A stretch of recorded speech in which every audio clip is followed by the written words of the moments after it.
Le sous-sol breton est l'objet de nombreuses convoitises. Une société canadienne a déposé une demande de permis pour explorer les ressources souterraines dans l'espoir d'y trouver des métaux rares. L'État donnera sa réponse à la fin de l'année.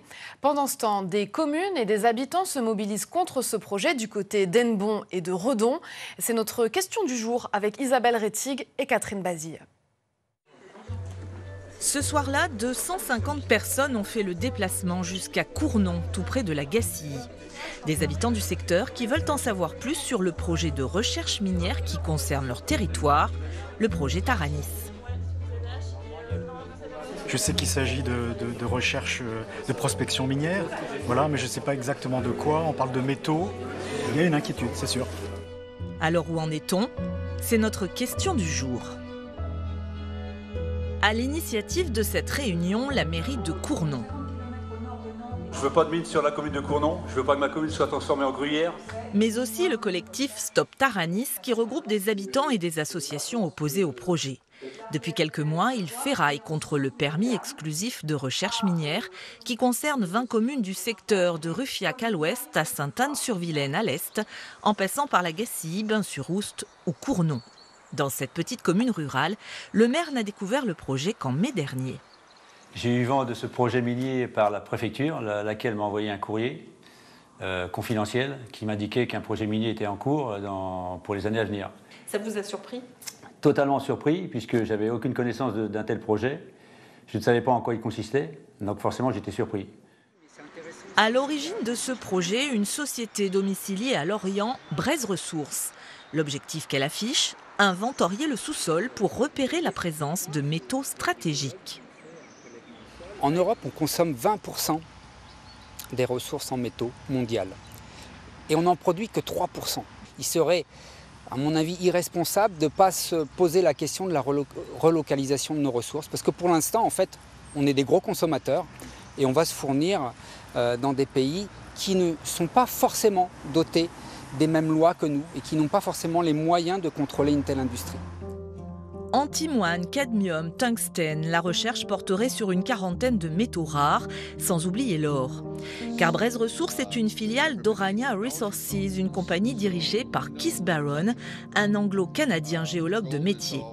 C'est lui qui, en 2006, a découvert l'un des plus gros gisements d'or au monde, Fruta del Norte en Équateur. Et l'homme ne cache pas sa fascination pour ce métal précieux. Toutes les personnes présentes dans cette salle savent que j'aime l'or. Ici, on a un échantillon qui contient 46% d'or. Il a été trouvé par deux gars qui recherchaient des métaux et ont trouvé une pépite de plus de 10 kilos. C'était en Bretagne. Il y a un passé minier dans ce secteur qui date d'avant les Romains.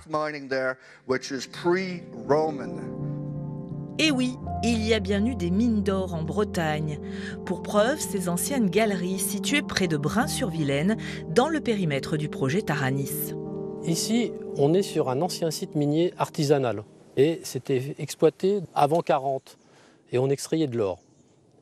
Très faiblement, 2 grammes par tonne.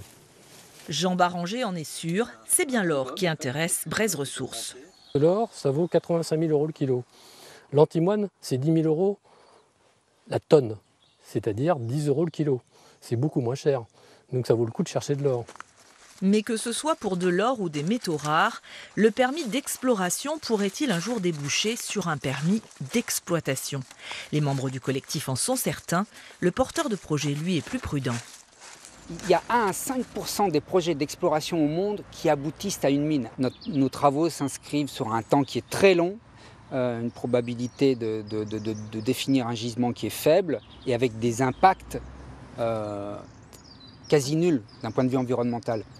Donc il n'y a pas d'inquiétude à avoir. Un point de vue que ne partagent pas les associations environnementales.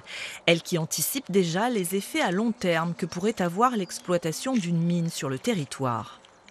On a un territoire où l'eau, elle est tout le temps à côté de nous.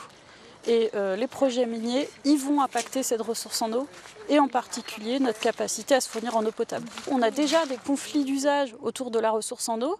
Or, les mines sont des très très gros consommateurs d'eau. Donc si on priorise la mine, ça veut dire Il n'y aura pas assez d'eau pour les autres usagers, les milieux naturels, les agriculteurs, les industries qui sont déjà sur le territoire. Il faut se poser la question avant de se lancer dans cette stratégie. Malheureusement, nos dirigeants ne le font pas. C'est de savoir si on peut sacrifier l'approvisionnement en eau, si on a l'énergie également, si on peut sacrifier également la santé des populations, parce qu'une mine un jour, c'est une mine toujours. Conséquence, 7 des 20 communes concernées par le projet Taranis ont d'ores et déjà voté des délibérations pour refuser les recherches minières. Associations et riverains restent mobilisés. Je pense que la vie vaut plus que l'argent. J'ai une fille de 4 ans. Pour moi, c'est impensable qu'elle ne puisse pas aller jouer dans le jardin, qu'on ne puisse pas faire un potager. C'est maintenant qu'il faut bouger parce qu'après, ça sera beaucoup plus compliqué derrière de pouvoir stopper le projet. Au final, c'est l'État qui tranchera. Il a jusqu'en octobre pour le faire.